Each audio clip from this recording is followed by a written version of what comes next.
आज डिफेंस की तरफ से कोई 6 मुतफर्रिक दरखास्तें जो है वो मूव की गई थी। एक जो थी वो आर्टिकल 10A के हवाले से थी, जो कि वो ऑलरेडी इस्लामाबाद हाई कोर्ट में चैलेंज कर चुके हैं और वो सब जुडिस है।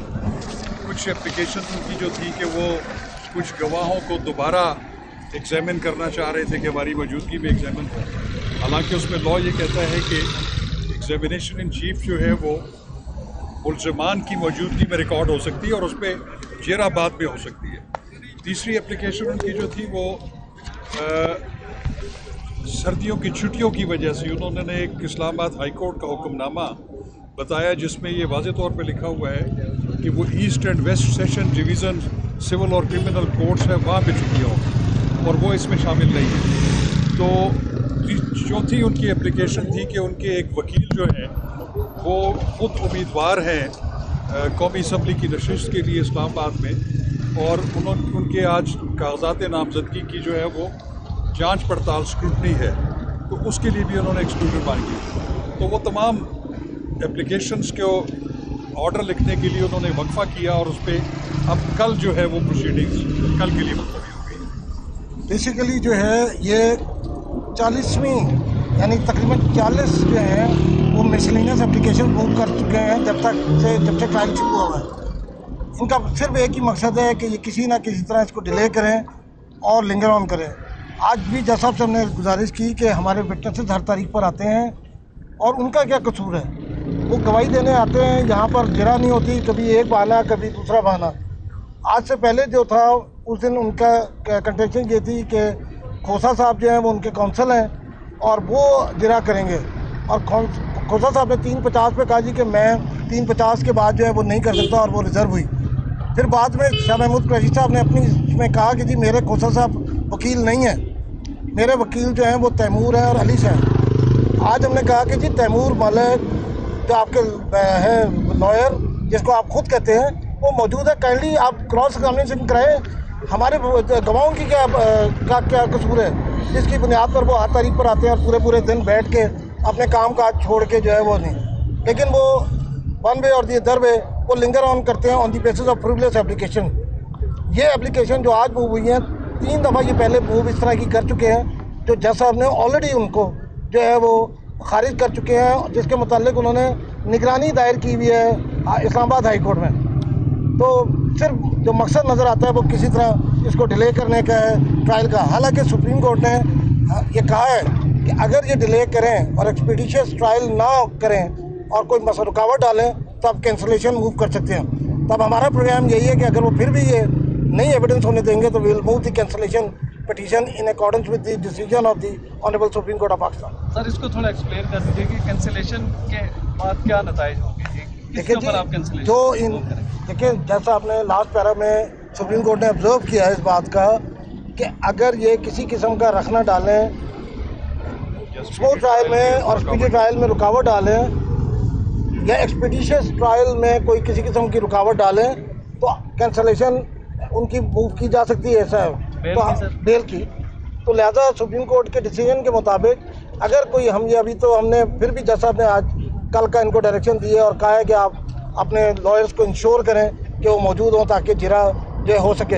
हमने इसीलिए पहले जो है वो सारे गवाहों की इन चीफ करा दिया था कि whatever the evidence available to us हमने इनको बता दिया है। उसके बावजूद वो इस बात पे मुयसर हुए कि जी वो जिरा नहीं कर रहे, तो लिहाजा उनका ये फेल जो है वो सिर्फ और सिर्फ इसको लंबा करना है, जो कि कानून के मुताबिक भी और आइन के मुताबिक भी जो है वो परमिसेबल नहीं है। सर आज फिर मुल्ज़मान और उनके वकील की जानिब से मीडिया की मौजूदगी के ऊपर एतराज़ किया गया, उसके ऊपर सर क्या डायरेक्शन है? इस पर मैं थोड़ा सा कर दूँगा।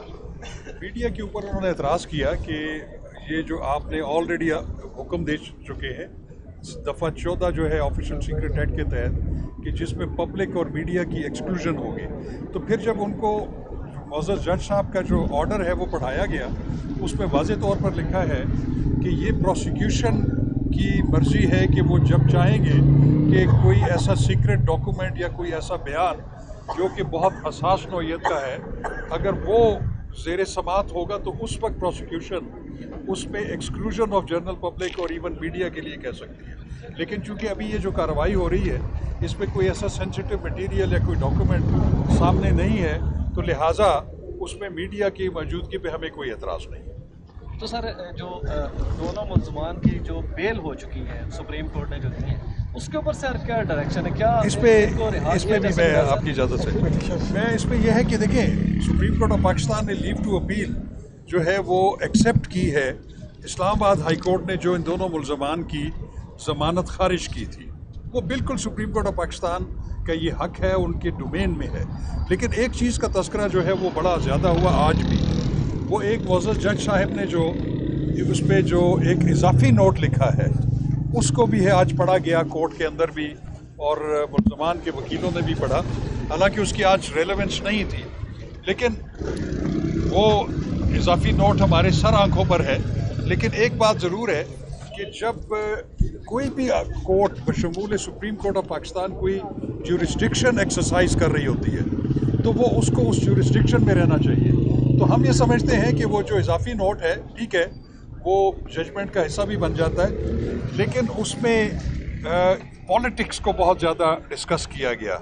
उसमें एक पूरी हमारी जो डेमोक्रेटिक हिस्ट्री है उसको देखा गया, और उसमें एक उसूल जो वज़ा किया गया उस इजाफी नोट में वो ये है कि कोई भी मुल्ज़िम अगर वो डकैती, रेप और कत्ल के मुल्ज़िम के जुर्म में ना हो, और अगर वो उम्मीदवार हो कौमी असम्बली या सूबाई असम्बली का जनरल इलेक्शंस में, तो उनको उन केसेस में बेल दे देनी चाहिए।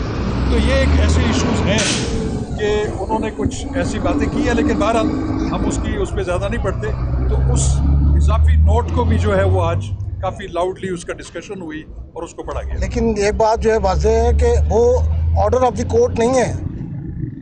जजेस ने ऑर्डर ऑफ द कोर्ट नहीं बनाया उस इजाफी नोट को, तो लिहाजा जो है वो जिस तरह शाखावर साहब ने कहा कि उसका इस केस से कोई रेलेवेंस नहीं था। तो जो जिस ग्राउंड पे बेल हुई है वो मैटर ऑफ फर्दर इंक्वायरी की है कि 2 डिफरेंट पनिशमेंट प्रिस्क्राइब्ड है अंडर द लॉ। तो लेसर पनिशमेंट को कंसिडर करते हुए ये बेल लाउड की साथ ये डायरेक्शन दी कि एक्सपीडिशियस ट्रायल हो, और अगर ये रखना डालें तो कैंसिलेशन मूव हो सकती है। तो वो जो पार्ट ऑफ जो डिस्कशन जो शाखावर साहब कह रहे हैं वो ठीक है, ऑब्जर्वेशन मौजूद हैं, लेकिन that is not the part of the order of the court.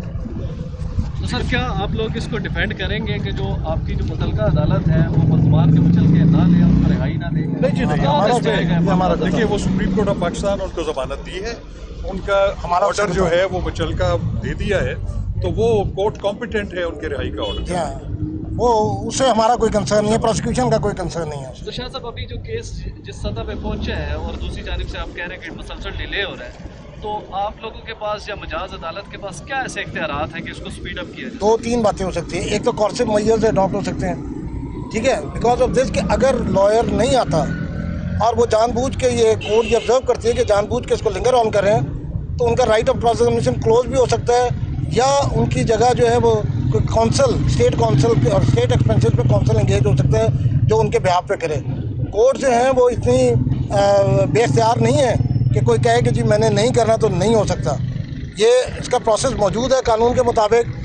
अभी जैसा आपने आज फिर इनको अपॉर्चुनिटी दी है, फिर भी अगर ये बात नहीं आएगी तो उसकी बुनियाद पे फिर जो लॉ जो है वो will take its own course. रास्ता इख्तियार करें। नकवी साहब ये बताइएगा कि केस जो कि अभी अंडर ट्रायल है, शाह महमूद कुरैशी की ज़मानत मंजूर हो चुकी है, अगर उनकी रिहाई होती है तो आप ज़मानत मंजूर के लिए मूव कर सकते हैं, क्योंकि वो अंडर ट्रायल तो जरूर पड़ सकती है। नहीं, अगर वो डिले करते हैं, कॉज करते हैं और एक्सपेडिशियस ट्रायल में किसी किस्म की रुकावट बनते हैं, तो yes we have every right to. देखिए उनकी जहाँ तक ज़मानत का ताल्लुक है वो सुप्रीम कोर्ट ऑफ पाकिस्तान ने ग्रांट की है, उसमें हमें कोई वो इशू नहीं है। लेकिन ये एक बुनियादी उसूल है कानून का कि अगर कोई ज़मानत पे रिहा हो जाए और अपनी उस कंसेशन को मिसयूज़ करे या प्रोसिक्यूशन को टेम्पर करने की या इन्फ्लुएंस करने की कोशिश करे या एक्सपीडिशियस ट्रायल में अगर वो रखना डाले, तो ये सुप्रीम कोर्ट के ऑर्डर में भी लिखा हुआ है कि फिर ये इस्तगासा को हक हासिल होगा कि ऐसी सूरत में वो उनकी कैंसिलेशन होगा।